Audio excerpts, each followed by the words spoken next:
One thing about appropriation that's difficult for someone like me that does solo shows, because I do that because it's economical. And the way the world is sort of going, it would be that I can only ever portray a white woman. Do you know? And I feel like, and actually that takes away some other voices. Like I would never, like playing a Māori character, it feels very uncomfortable for me. And I know a lot of people would be. Like, say I do multi-character shows, like when my Dickens show's got 15 people in it. So yeah, or like, and if you wanted to do a drag queen, then that's problematic. But then that means there's actually less representation. But people should say it should be the people that are representing it, sure. But then, I don't know, it's a minefield. It's a minefield. I remember, Penny, when we were doing theatre sports 412 years ago. Are you talking about the geographical roller coaster? One of the rules of the troupe was don't play gay camp.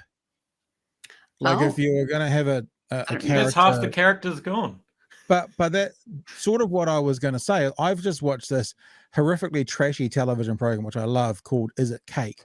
If you haven't seen it yet on Netflix, I've watched one episode. It's fucking amazing. I don't know about that, but yeah, okay. And there's a guy in that who is like, I don't know if this sounds horrible or homophobic or not, but if you were going to draw the stereotype of a gay man to the extreme, you would draw him, voice and all, everything about him.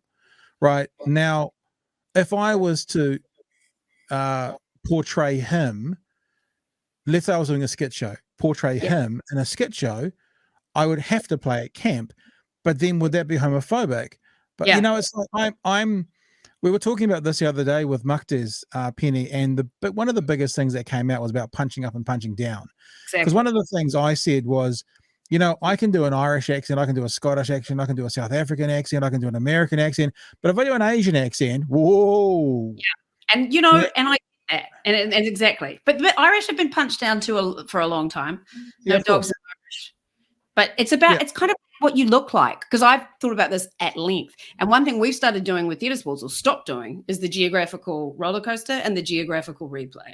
That had some of the funniest moments, but when you look back on it, they were all cheap stereotypes, particularly around the Asian characters. Like, it's like, oh my God, it's just. And when I went to see the Mikado, you've just been cancelled, Penny. Thanks for that. Exactly. That's why I didn't do it for very long.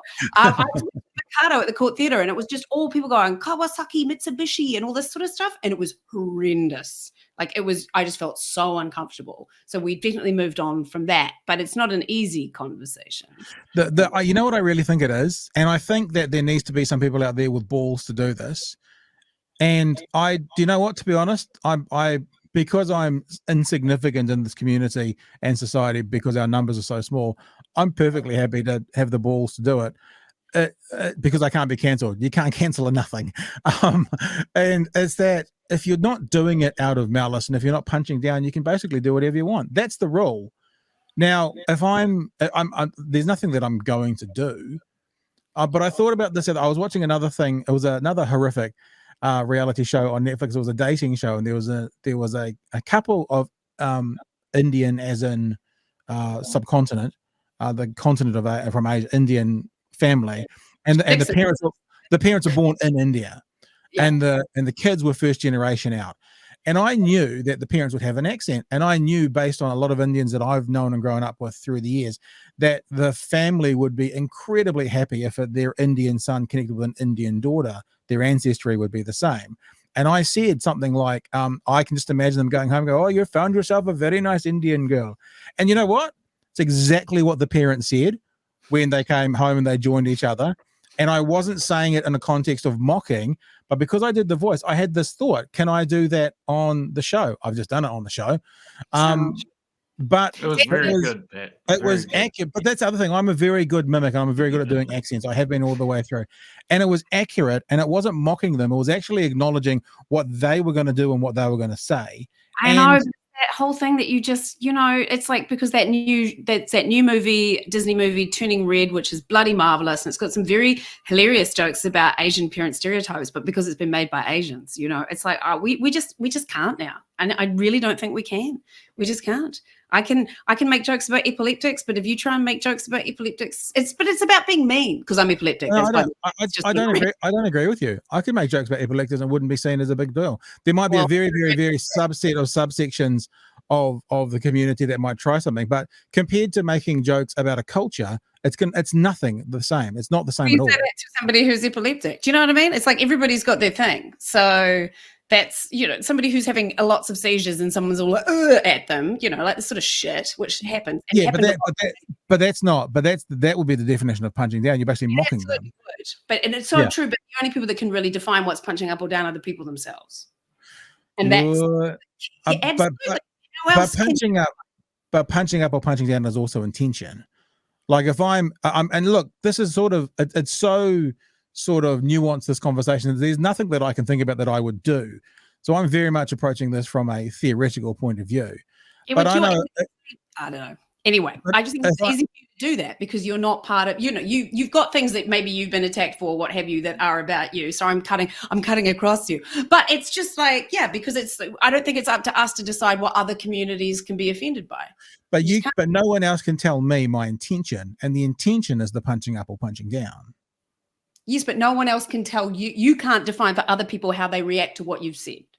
But then you'd never say anything ever about anything at any stage. That's rubbish, because not everything you say is going to offend people or upset people or make people feel diminished. Well, anytime you offer an opinion, it could. And that's sort of what we do. Yes, which is why it can be a fraught endeavor. Well, it's a fraught endeavor if you buy into it completely. And you know me, Penny, George, you're getting to know me. I'm not someone who goes out to overtly hurt or harm people. But when you offer an opinion on something, you're going to use whatever word you want: upset, offend, belittle. Some people are going to feel that way. My point is, if you feel that way, doesn't necessarily mean I've done that, because sometimes feelings can be wrong. And then you'll get other people within that community who don't feel that way, which means to one sector of that society, you haven't done it. To another sector of that group, you have done it. So then what do you do? No, that's up there with, like, I'm apologizing for the way you've decided to feel about what I've said, which is always a bogus apology. Because I'm not saying one can't be offended by something I say. What I'm saying is, if one is offended, it doesn't necessarily mean what I've said is offensive. I mean, there is a separate, because if the person who has exactly the same life experience and world as you and exactly the same person is not offended by what I say, then what do? Do I err on the side of not saying anything to make sure that person won't be offended when that one is, or vice versa, or what?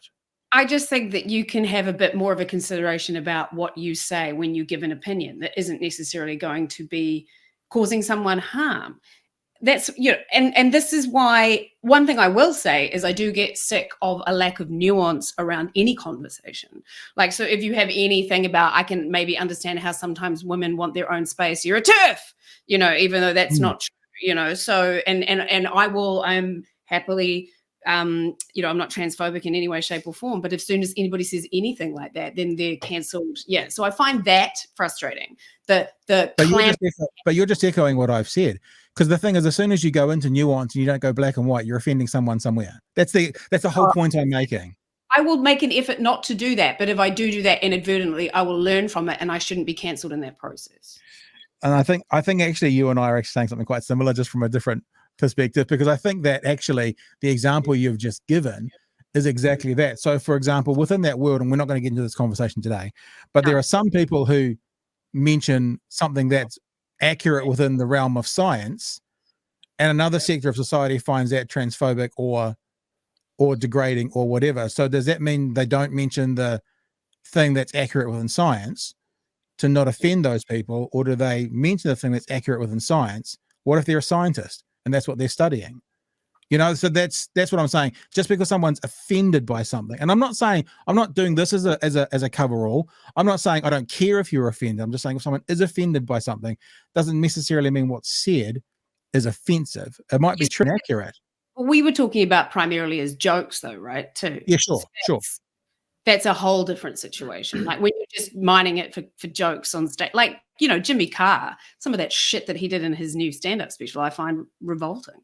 So I don't know if I've seen it yet, but he's a setup. What is he? Setup hit down. He's like the one-liner joke. He's got some very funny shit, but he's got some really mean. Like Ricky Gervais's last season had so much horrible shit in it about fat people laughing at fat people. Look at you and your ugly face. And I just was like, I don't want to watch this. This is just endless punching down. And people can say it's freedom of speech if you want to segue into the next one, but I just like, I don't know. I just don't want to make people feel shit about themselves. So here's the question. If you had something for you personally, I don't even know what it is. It doesn't matter. This is hypothetical. That was quite important and you were quite passionate about and you believed in strongly, but you knew that talking about it and sharing it would make a small sector of the community feel shit. Would you then just bottle it up and not say anything? Or would you share it understanding that the majority of people, it's going to be helpful to hear this, even though it's upsetting a small group of people? I mean, that's such a wild hypothetical. I need to have specifics about that. Yes. I did do a piece. I got hit on once in my sleep and I did a song about it. It was just Hit on in your sleep. I got hit on in my sleep by someone I'd never met in my life. I woke up with someone kissing me who I'd never met in my life. So I turned some material about something that happened to me and sang a song about it called I'll Be Your Rohypnol Girl. And I did it, but and you know what? And the mood has somewhat changed. The mood has somewhat changed because I did that not long ago. And this woman emailed me in outrage because her girlfriend had the same thing. And how dare I make jokes about it? And I'm like, well, that's something that happened to me. And I've turned that on its head. But that, so that was something that, yes, I wanted to talk about that, but it offended somebody else. But if I hadn't gone through it, then absolutely fuck off. But because I had, yeah. But anyway, then, if that's the yardstick, if it's a controversial issue in society, anyone can attach the I'm going through it. No, I'm not saying as tangibly as yours, but I'm going through this now because this is a part of the society I live in and it's impacting me. I think if what you're saying is if you can own it, you can talk about it, I kind of think, well, that's almost anything. Except it's not. Like an Asian person sitting listening to people going around going, oh, that's a bushy Toyota. And I saw somebody in a show once, they were going like this playing an Asian person. That's bullshit. And that's but I think we all agree that that's bullshit. So yeah, that's not what I'm talking about. Because this is what I'm talking about for you, but this would be the same for somebody else with the same issue. Yeah. I feel like in the conversation with Magdiz Azamandi the other day, we were trying to sort of depersonalize it and de-individualize it and think of it as a political issue, as an issue of power, and that's when it's problematic, right? Is when it sort of reflects power imbalances in society, right? It's not necessarily an individual level of offense or anything like that, but when it backs up power imbalances or power dynamics, power relations in society, historical oppression, repression, whatever it is, then that's when it's maybe important to sort of double check.